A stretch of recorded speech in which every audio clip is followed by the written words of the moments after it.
ഗോതമ്പ് പൊടി കൊണ്ട് നിങ്ങൾ ആരും ചിന്തിച്ചിട്ടില്ലാത്ത ഒരു വെറൈറ്റി പലഹാരമാണ് നമ്മൾ ഇന്ന് ഉണ്ടാക്കാനായിട്ട് പോകുന്നത്. ബ്രേക്ക്ഫാസ്റ്റ് ആയിട്ടോ ചായക്കടി ആയിട്ടോ ഒക്കെ കഴിക്കാൻ പറ്റുന്ന നല്ല ടേസ്റ്റി ആയിട്ടുള്ള ഒരു പലഹാരമാണ്. അപ്പോൾ ഇതിന് വേണ്ടിയിട്ട് നമ്മൾ മിക്സിന്റെ ജാർ എടുത്ത് വെച്ചിട്ട് അതിലേക്ക് 1 കപ്പ് ഗോതമ്പ് പൊടി ഇട്ട് കൊടുക്കാം. എന്നിട്ട് ഇതിന്റെ കൂടെ തന്നെ 1 കപ്പ് ചോറ് ഇട്ട് കൊടുക്കാം. രണ്ടും ഒരേ അളവിലാണ് കേട്ടോ എടുക്കേണ്ടത്. ഇനിയിപ്പോൾ നമുക്ക് ആവശ്യത്തിനുള്ള ഉപ്പിട്ട് കൊടുക്കാം.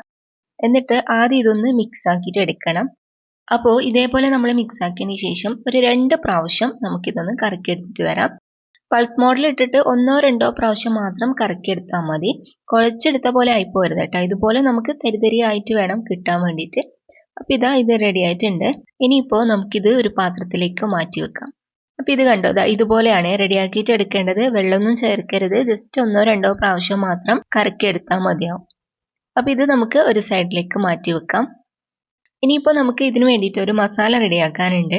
പാനിലേക്ക് കുറച്ച് ഓയിൽ ഒഴിച്ച് ചൂടാക്കിയതിന് ശേഷം ഒരു വലിയ സവോള കട്ട് ചെയ്തതും 1 തക്കാളിയും 2 പച്ചമുളകും കുറച്ച് കറിവേപ്പിലയും പിന്നെ ഇഞ്ചി വെളുത്തുള്ളി പേസ്റ്റും കൂടി ചേർത്ത് കൊടുക്കാം.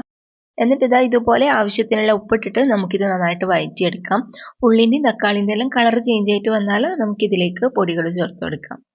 അപ്പോൾ പൊടികളായിട്ട് ഞാനൊരു 1/4 ടീസ്പൂണ് മഞ്ഞൾപ്പൊടിയും 1/2 ടീസ്പൂണ് മല്ലിപ്പൊടിയും 1/2 ടീസ്പൂണ് മുളക് പൊടിയും പിന്നെ ഒരു 1/2 ടീസ്പൂണ് ചിക്കൻ മസാലയും കൂടി ചേർത്ത് കൊടുക്കുന്നുണ്ട്.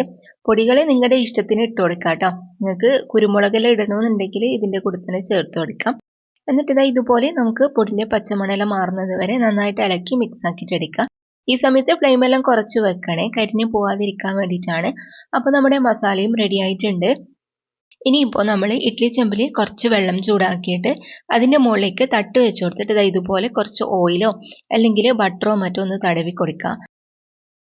എന്നിട്ട് നമ്മൾ റെഡിയാക്കി വെച്ചിട്ടുള്ള ആ പുട്ടിൻ്റെ മിക്സ് ഇതുപോലെ ഓരോ സ്പൂണായിട്ട് നമുക്ക് ഈ കുഴിയിലേക്ക് ഇട്ട് കൊടുക്കാം. എല്ലാ കുഴിയിലും ഓരോ സ്പൂണ് വീതം മാത്രം ഇട്ട് കൊടുത്താൽ മതി. ഇനിയിപ്പോൾ ഇതിൻ്റെ നടുക്കായിട്ട് നമുക്ക് ഇതുപോലെ മസാല വെച്ച് കൊടുക്കാം.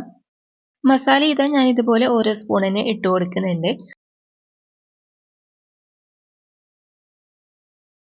അപ്പോൾ ഫുള്ളായിട്ട് നമ്മൾ മസാല ഇട്ടതിന് ശേഷം നമ്മൾ തയ്യാറാക്കി വെച്ചിട്ടുള്ള ഗോതമ്പിൻ്റെ മിക്സ് ഇതുപോലെ ഇട്ട് കൊടുക്കാം. ഈ മസാല കവർ ചെയ്യുന്ന രീതിയിൽ വേണം നമ്മൾ ഈ സെക്കൻഡ് ലെയർ വെച്ച് കൊടുക്കാൻ വേണ്ടിയിട്ട്. ഈ സമയത്തെല്ലാം ഫ്ലെയിം നല്ലപോലെ കുറച്ച് വെച്ചാൽ മതി കേട്ടോ.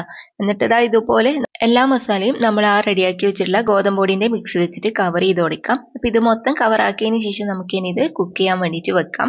മൂടി വെച്ചിട്ട് ഒരു 10 മിനിറ്റ് മാത്രം ഇത് കുക്ക് ചെയ്തെടുത്താൽ മതി. അപ്പോൾ നമ്മുടെ അടിപൊളിയായിട്ടുള്ള പലഹാരം റെഡി ആയിട്ടുണ്ട്. ബ്രേക്ക്ഫാസ്റ്റ് ആയിട്ടോ ചായക്കടി ആയിട്ടോ ഒക്കെ കഴിക്കാൻ പറ്റും. നല്ല ടേസ്റ്റുമാണ് ഇത് കഴിക്കാൻ. അപ്പോൾ ഇത് ചൂടോടെ കഴിക്കാൻ നല്ല ടേസ്റ്റാണ് കേട്ടോ. കറിയൊന്നും വേണ്ടി വരില്ല. നമുക്ക് കുട്ടികൾക്ക് സ്കൂളിലേക്കെല്ലാം കൊടുത്തു വിടാൻ നല്ലതാണ് കേട്ടോ. കറി പ്രത്യേകം കൊടുത്തു വിടേണ്ട ആവശ്യമില്ലല്ലോ. അപ്പോൾ എല്ലാവരും ട്രൈ ചെയ്തിട്ട് ഫീഡ്ബാക്ക് അറിയിക്കുക. ഇന്നത്തെ റെസിപ്പി നിങ്ങൾക്ക് എല്ലാവർക്കും ഇഷ്ടമായിട്ടുണ്ടാവുമെന്ന് വിചാരിക്കുന്നു. ഇതുപോലുള്ള വെറൈറ്റി റെസിപ്പികളായിട്ട് നമുക്ക് വീണ്ടും കാണാം.